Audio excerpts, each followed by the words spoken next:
तो ओके बढ़िया, आज हम देखने जा रहे हैं फाइनली सोलो लेवलिंग के एपिसोड 8 को। एपिसोड की स्टार्टिंग होती है जिनवू से, जो कि हॉस्पिटल आया हुआ है अपनी मॉम को देखने के लिए। यहाँ पर वो एलिक्सियर ऑफ लाइफ को बनाने के बारे में सोच रहा है, जिसे बनाने के लिए उसको 3 आइटम्स चाहिए, लेकिन फिलहाल उसके पास एक भी आइटम नहीं है। यहाँ पर अगर जिनवू को उन आइटम्स को कलेक्ट करना है तो उसको उसी डंजन में जाना पड़ेगा जहाँ से वो पिट पिटा के आया था। इसीलिए अब अगर वो उस डंजन में जाके नहीं पिटना चाहता तो उसको यहाँ पर लेवल अप करना पड़ेगा। अगले सीन में जिनवू जिनहो के साथ बैठा हुआ है और यहाँ पर जो जिनहो ने जिनवू को ऑफर दिया था, जिनवू उस ऑफर के लिए मान चुका है। जिसका मतलब यहाँ पर ये हुआ कि जिनवू यहाँ पर इस लड़के के साथ 19 सी रैंक मिशन पे जाएगा। ये बात सुनने के बाद जिनहो यहाँ पे खुश तो हो जाता है, लेकिन जिनवू उससे कहता है मेरी एक कंडीशन है। जिनवू उससे कहता है कि तुम और मैं, हम दोनों ही बस मिशन पे जाएंगे और हमारे अलावा कोई भी नहीं जाएगा। ये सुनने के बाद जिनहो कहता है ये क्या बात हुई, सी रैंक के मिशन पे बस हम दोनों जाएंगे। इसके आगे जिनहो यही बताता है कि एक सी रैंक की मिशन पे जाने के लिए कम से कम 8 लोग तो चाहिए होते हैं। ये सुनने के बाद जिनहो उससे कहता है अगर ऐसा है तो तुम इस कमी को पूरा करने के लिए लोगों को ढूंढो, जैसे कि डोंग सुक ने ढूंढे थे। जिनहो कहता है कि ये चीज बहुत डेंजरस हो सकती है। जिनहो उससे कहता है ये तो अब डिपेंड करता है कि तुम चीजों को कैसे देखते हो। तुम खुद ही सोचो, अगर हम लगातार 19 मिशन को बिना इंजरी के कंप्लीट कर लेते हैं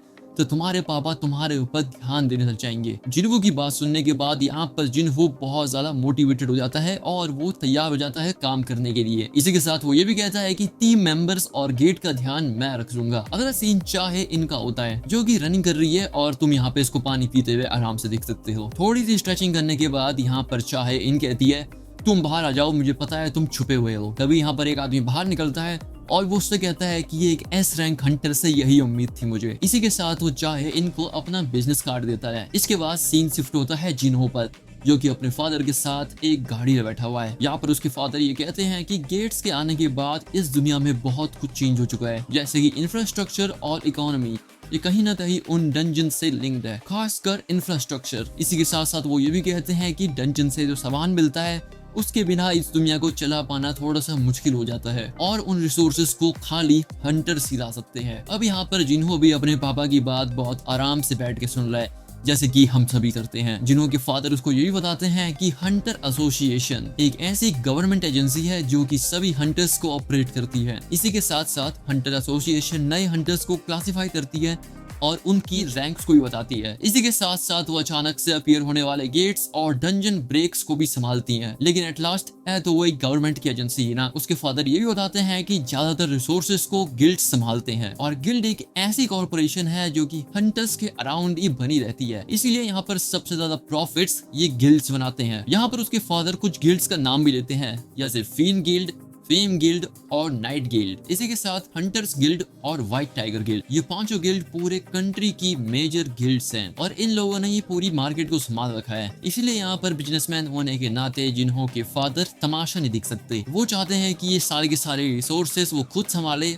और इस नेशन की सहायता करे। इसलिए उन्हें जितना जल्दी हो सके उतनी जल्दी एक गिल्ड बनाना होगा। ये सारी बातें सुनने के बाद यहाँ पर जिन्हों कहता है हाँ बिल्कुल, क्यों नहीं। जिन्हों यहाँ पर ये सोचता है कि अगर वो और उसका भाई मिलकर एस रैंक हंटर्स को ज्वाइन करवा ले और गिल्ड बना भी ले तो इसमें एक रिस्क है। अगला सीन होता है जिनवू का, जो कि रनिंग कर रहा होता है और यहाँ पर उसके आज के सारे गोल्स पूरे हो जाते हैं। जिसे पढ़ने के बाद उसको एक रैंडम लूट बॉक्स मिलती है, जिसको वो खोलता है तो उसके अंदर से बिंगो कार्ड निकलता है। अभी भी सीन में चलते चलते यहाँ पर जिनवू ये सोच रहा है कि वो जल्द से जल्द अपना लेवल अप कैसे कर सकता है। तभी यहाँ पर उसके फोन में एक ईमेल आता है जो कि हंटर एसोसिएशन की तरफ से होता है।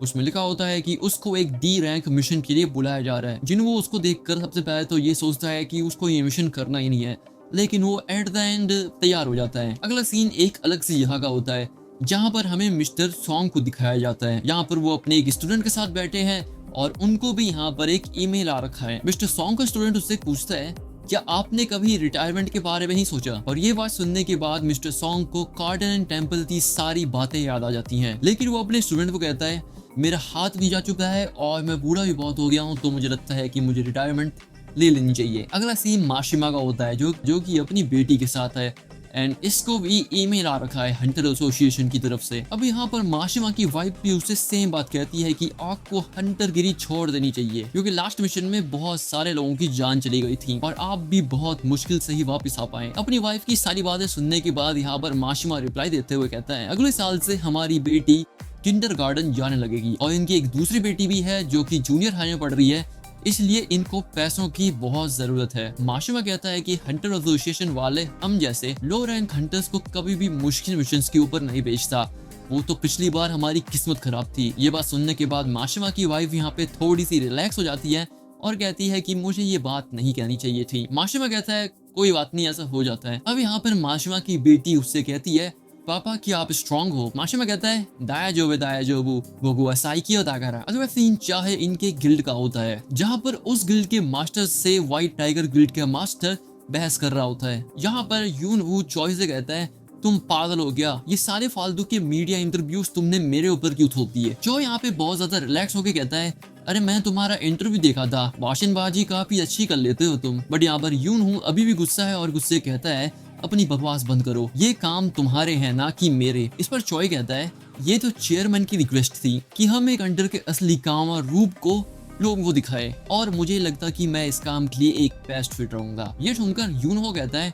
ये सब बातें छोड़ो, ये बताओ तुम्हें मुझसे काम किया है। जॉय यहाँ पर उसको फाइल दिखाते हुए कहता है ऐसा लग रहा है कि यूजिन कंस्ट्रक्शन अपना गिल्ड बनाने की सोच रहा है। यूनहो फाइल को देखते हुए कहता है हाँ ये बात मुझे पता है, इन लोगों की जरूरत है और यूजिन ग्रुप वाले मेरे गिल्ड के हंटर्स को भी अप्रोच कर रहे हैं। इस बात पर जॉय कहता है अगर तुम्हें ये बात पता थी तब तो मैं फालतू की टेंशन लिए जा रहा था। जॉय की बात को सुनने के बाद यहाँ पर यूनहो फाइल को पटकते हुए कहता है सच सच बताओ तुम्हें मुझसे काम क्या है। इसके बाद अगला सीन होता है जूई के घर का। यहाँ पर जूई अपने मॉम से बात कर रही है। जूई की मॉम उससे पूछती है क्या ये हंटर की जॉब तुम्हें अनकंफर्टेबल तो फील नहीं करा रही? मैंने ये सुना है कि तुम एक बी रैंक हंटर हो, मुझे ये लगता है कि अगर तुम्हारी जगह कोई और होता तो वो ज्यादा स्ट्रांग होता, इसीलिए अच्छा यही रहेगा कि तुम घर वापस आ जाओ। अब अपनी मॉम की ये सारी बातें सुनने के बाद जूई थोड़ा सा गुस्सा हो जाती है और वो अपने मॉम से कहती है कि मेरे लिए डिसीजन लेना बंद करो, मैं अपने जिंदगी के डिसीजन खुद ही ले सकती हूँ। इसके बाद उसकी मॉम उसको कुछ कहे लेकिन उससे पहले ही यहाँ पर जूही फोन कट कर देती है और वो यहाँ पर बैठ के ये सोचती है कि उसको एक और ट्राई करना चाहिए। इसके बाद वो एक दूसरे रूम में चली जाती है जिसके बाद हमें दिखाया जाता है कि उसके फोन पर वही ईमेल आ रखा है। अगला सीन जा हे का होता है। वो यहाँ पर चोय के ऑफिस में जा रही होती है, तभी वो देखती है कि उसके ऑफिस में से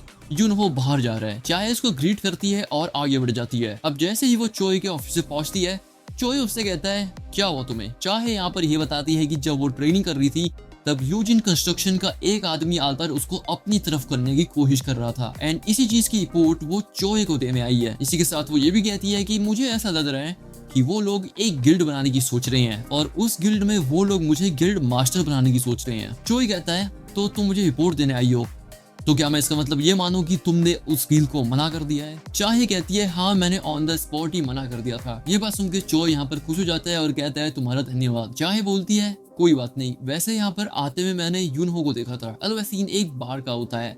यहाँ पर यूनहो हाथों में ड्रिंक लेके कुछ सोच रहा है। यहाँ पर वो चोय के बातों के बारे में सोच रहे हैं। चोय ने उससे कहा था तुम जेजू आइलैंड के बारे में क्या सोचते हो। चोय कहता है कि थर्ड रेड के मिशन के बाद उस आइलैंड पे जाना सबके लिए मना कर दिया गया था। अब खाली उस आइलैंड पर टाइम टू टाइम पेट्रोल हुआ करते हैं। पेट्रोल यानी वहाँ पर खाली पुलिस वाले जाया करते हैं, वो भी हालात का जायजा लेने। पब्लिक को यहाँ पर ये बताया गया है कि वहाँ पर कुछ काम चल रहा है। इसी के साथ चोय ये भी कहता है कि वो आइलैंड और उस आइलैंड का डर लोगों के मन से निकल गया है, लेकिन मैं कभी भी उस आइलैंड के बारे में नहीं बोल सकता और फ्यूचर में मैं दोबारा उस आइलैंड पे जाके उसको जीत लूंगा। इसलिए यहाँ पर चोय ने मिस्टर यूनहो को एक टीम बनाने के लिए बुला रखा है जिससे कि इन लोगों की संख्या बढ़े और ये लोग और भी ज्यादा पावरफुल हो पाए। अब यहाँ पर यूनहो ये बात समझ जाता है कि नए बंदों के लिए जो इंटरव्यू लिए जा रहे हैं वो इसी काम के लिए जा रहे हैं। अब यहाँ पर यूनो की तरफ दोबारा से सीन शिफ्ट होता है। यहाँ पर उसके दिमाग में अभी भी चोय की बातें ही चल रही हैं। इसी के साथ वो ये भी सोचता है कि उस आइलैंड पे उसका भी कुछ छूटा हुआ है। बाय द वे बडीज, अगर तुम जेजू आइलैंड के बारे में भूल चुके हो तो ये वही आइलैंड है जो कि हमें एपिसोड 1 में दिखाया गया था। अगला सीन होता है जिनवू के घर का, जहाँ पर वो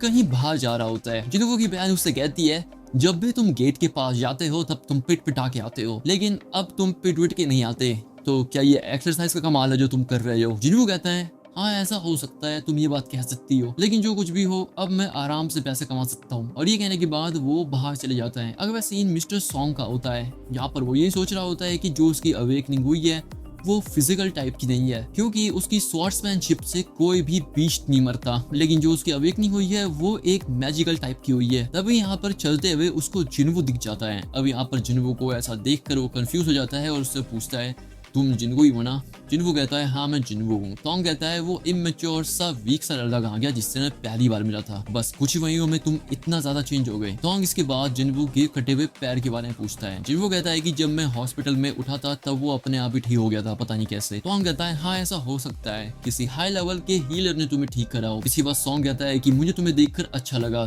तुमने इतनी जल्दी रिकवरी कर ली। इसके बाद जिन्वो मिस्टर सॉन्ग के हाथ के बारे में पूछता है। सॉन्ग उसे बताता है कि यार टाइम रहते ना मैं इसको ठीक नहीं कर पाया। इसके बाद चलते हुए यहाँ पर जिन्वो मिस्टर सॉन्ग से कहता है कि आप यहाँ पर क्यों आए हो। सॉन्ग बताता है कि उसको एक ईमेल आया था डी रैंक मिशन के लिए। चलते हुए ये लोग गेट के पास पहुंच जाते हैं। यहाँ पर दिखाई देता है कि ये तो वही लोग हैं जो कि एपिसोड 1 में थे। जूही यहाँ पर जिन्वो को देखकर बहुत खुश हो जाती है और वो उससे कहती है कि तुम जिन्वो ही हो ना, तुम बहुत बदल चुके हो। इसके बाद वो जिन्वो से कुछ और ज्यादा बातें कर पाती है, लेकिन तभी यहाँ पर पीछे से एक गाड़ी आती है जिसके अंदर से 3 क्रिमिनल्स निकलते हैं। अब यहाँ पर वो क्रिमिनल्स जूही से कुछ बदतमीजी कर रहे होते हैं, लेकिन तभी उसी गाड़ी में से जुजुत्सु काइसन का मेगुमी बाहर निकल के आता है। तुम्हें यहाँ पर मजे करने के लिए नहीं लाया गया है। यहाँ पर हंटर एसोसिएशन की एक मेंबर इन हंटर्स को बताती है कि ये तीनों क्रिमिनल्स तुम्हें ज्वाइन करने वाले हैं मिशन के लिए। ये सुनकर मिस्टर सॉन्ग कहते हैं ये क्या बात हुई, तुम हमारे साथ क्रिमिनल्स को भेज रही हो। ये लड़कियों ने बताती है कि ये तीनों अपनी सजा कम करवाना चाहते हैं, इसलिए चिंता मत करो, ये तुम्हें कोई भी हार्म नहीं पहुंचाएंगे। और हाँ, ये जो मेगुमी जैसे दिखने वाला बंदा है इसका नाम है कैंग, और ये भी इन क्रिमिनल्स के साथ जाएगा उन पे नजर रखने के लिए। कैंग एक बी रैंक का हंटर है, इसीलिए अगर कुछ भी होता है तो कैंग सब कुछ संभाल लेगा। यहाँ पर जिन्वो कहता है कि मुझे कुछ सही नहीं लग रहा,